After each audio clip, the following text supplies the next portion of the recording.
Hello viewers, welcome back to my channel. If this is the first time you're clicking on my video, then hi, I am Puspen Dasgupta. I am an ENT specialist from India and I upload videos on YouTube at 9 p.m. Indian Standard Time every day of the week. Each day of the week follows a particular theme, and the theme for Sunday, that is today, is Transition to the United Kingdom. Why do I talk about the United Kingdom?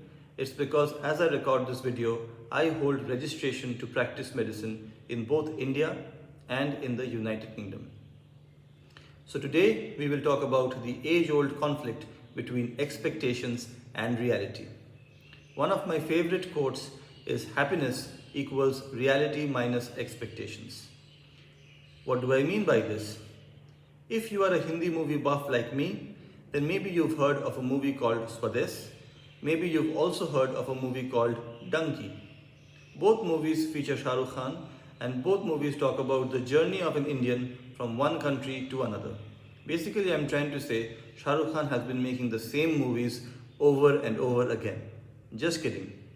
In Swades, a NASA employee finds out about the sorry state of affairs in his Indian village, whereas in Dunki, a retired army employee is appalled by both the journey as well as the condition of his fellow Indians in the destination. So in one movie, one realizes the condition in a fictional Indian village, while in the other movie, Indians realize that the grass is not always greener on the other side. Both movies illustrate the simple point that there can often be a gulf between expectations and reality. Now, I am not a buzzkill. I don't want to discourage you from emigrating to the UK if you want to do so. Please feel free to do so. I just want to give you a little more clarity on this matter. I cannot tell you why you are going to the UK. I can't even predict the cause. Maybe you have your own reasons, but I can make a few educated guesses regarding why most doctors want to emigrate to the UK, and then maybe give a little bit of a reality check next to each expectation. The idea is not to discourage you, just to help you understand what is the reality so that you don't lose heart during what is admittedly a long transition process. So stay tuned. The first expectation that most doctors, especially from India, may have is less population means less competition. This is not true, because now that you're trying to get a job in the UK, especially if you are trying to get a job in the UK, you are competing not just with the doctors who are already in the UK, you are also competing with other doctors like yourself who are trying to move to the UK. So the competition is actually more. It is with the local doctors as well as with the international doctors. So it becomes local plus global, more competition. However, don't be discouraged by this. This only highlights the fact that the NHS is a very attractive destination for doctors, so it reinforces your decision of emigrating to the UK. However, please remember it might be a long process, it might feel difficult at times, but don't lose heart. But don't also harbor the expectation that competition is simply less just because the UK has less population than India. The second expectation that you might be having is political influence is less in the UK. This is also far from the reality. The UK has something called NHS, which is a government-run body. So of course there will be political influence. Discussions about how to run the NHS are frequently done at the UK Parliament and in the offices of power.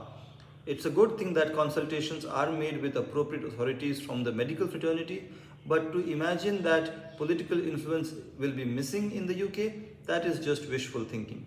However, it might be a different kind of political influence from what you might be familiar with in your home country. Moving on, the third expectation that you might be having is you might have access to state-of-the-art equipment, the latest gadgets, robotics everywhere. That is not the case. While the UK has many centers with extremely advanced technology, it is not present everywhere. This is the case even in India, where the latest technology has arrived in the big cities, in big centers, but it is not universally available. Same thing applies for the UK as well. Expectation number 4. You might be hoping to get a higher salary than your colleague in India.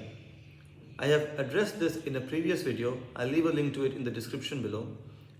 However, please don't make the mistake of converting UK salary to Indian rupees just by multiplying using the exchange rate. That is not true. You should use something called the purchasing power parity, which takes into account the higher cost of living in the UK. So the real multiplier would be somewhere around 35. So whatever is the salary you're likely to get in the UK, multiply that by 35 and that boils down to your salary in Indian rupee terms. However, you are forgetting the taxation, you are forgetting the higher cost of living, you are forgetting the career trajectory, you are forgetting that most of the UK doctors are working for the government. So the factors are plentiful. At the end of the day, maybe towards the beginning of your career as a doctor, you might be earning more in the UK compared to your colleague in India. However, once you become a consultant, the net earning roughly becomes the same. So please don't emigrate to the UK if the only motivating factor is the ability to earn more money. You might be able to earn more money even in India. And last but by no means the least, the last expectation we'll talk about today is that you might think that you might pass this exam and immediately get a job. That's not how it works. Yes, the exam is objective. Yes, the exam does not have bias. And yes, if you study well, you can pass the exam comfortably. But you might not get a job immediately. Why not? Because there are so many other steps that you have to go through to get registration with the General Medical Council. You have to prove that you're proficient in the English language. You have to get your documents verified independently. You have to get yourself registered with the General Medical Council. I have made videos talking about each of these steps and you'll find links to those videos in the description below.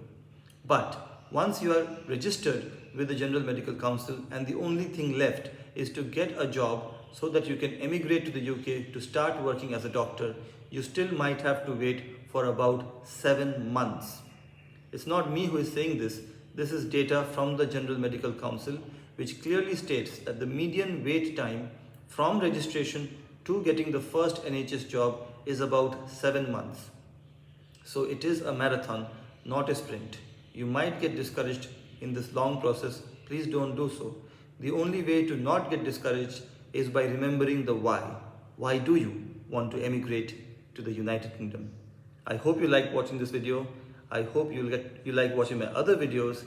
Please feel free to do so. If you have any questions for me, please mention it in the comment section below.